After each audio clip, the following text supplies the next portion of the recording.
In today's gospel, Jesus warns his followers and warns us to be prepared. He says to stay awake, for you do not know on which day your Lord will come.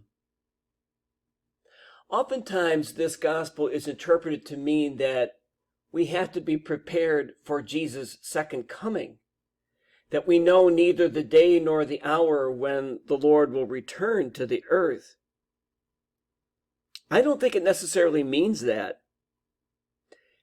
Because we believe that the reign of God is present among us right now, I think the message of today's gospel is that we need to be prepared for the Son of Man to come to us today, that we have to be ready every day, because the Lord comes to us and calls us to make the reign of God more real today and tomorrow. And so we need to look at those opportunities for us to make the reign of God more visible in the world.